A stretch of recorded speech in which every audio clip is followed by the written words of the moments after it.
Presidenti Donald Trump përshëndeti 4 arkivore të mbuluara me flamurinë amerikan ku ndodheshin trupat e 4 ushtarakëve amerikan të vrarë javën e kaluar gjatë luftës me Iranin.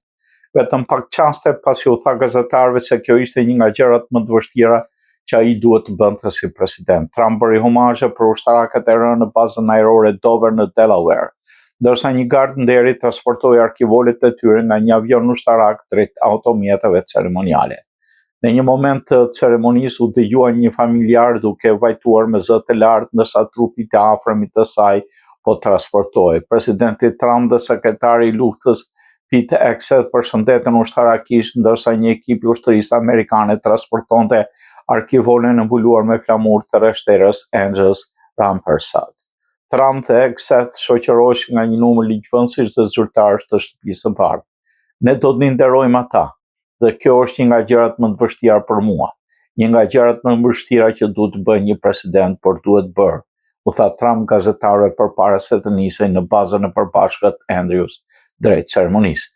Presidenti mori pjesë në këtë ceremoni në një kohë kur ai po kërcënon të zgjerojë luftën si kundër përgjigje ndaj sulmeve iraniane kundër trupave amerikane dhe anijeve tregtare, ndërsa disa republikanë të lartë, përfshirë kryetarin e dhomës së përfaqësuese Mike Johnson kanë bërë thirrje për një përfundim sa më të shpejtë të konfliktit. Trump tha se mesazhi i tij për familjarët e ushtarakëve të vrarë do të ishte, do t'u them, ne ju duam, ne duam fëmijën tuaj, të gjithçka që mund të bësh është të flasësh me zemër. Ai paremëroi gjithashtu se Irani do paguajë një çmim të madh duke shtuar se vendi po shkatërrohet. 3 nga ushtarakët u vranë gjatë një sulmi me raketa iraniane ndaj një bazë ushtarake amerikane në Jordani, ndërsa ushtari i kartë humbi jetën gjatë shpërthimit të kontrolluar të një droni iranian të rrëzuar në veri të Irakut.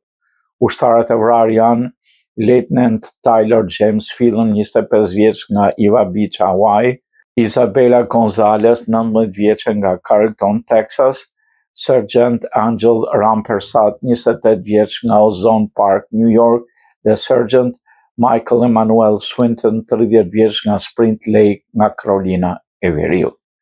Lufta me Iranin i kushton Shtetet Bashkuara miliarda fatura, arrin në 37.5 miliard dollar dhe pritet të rritet. Kosta e konfliktit mes Shteteve të Bashkuara dhe Iranit ka arritur në rreth 37.5 miliard dollar, sipas sekretarit amerikan të mbrojtjes Pete Hegseth, ndërsa ekspertët paremërojnë se fatura reale mund të jetë edhe më e lartë. Gjatë një seance dëgjimore në Senat për buxhetin e mbrojtjes, senatori demokrat Dick Durbin e pyeti Hegseth nëse shpenzimet pritet të rriten më tej pas përfundimit praktik të armëpushimit mes Washingtonit dhe Teheranit. Hegseth sqaroi se shifra prej 37.5 miliard dollarësh përfshin jo vetëm kostot e operacioneve ushtarake, por dhe shpenzimet të parashikuara deri në fund të vitit fiskal, përfshirë furnizimin dhe mbështetjen logjistike të trupave amerikane. Megjithatë, vlerësimet pavarura sugjerojnë se kosta e konfliktit mund të jetë edhe më e lartë. Analistët kanë llogaritur se luftimet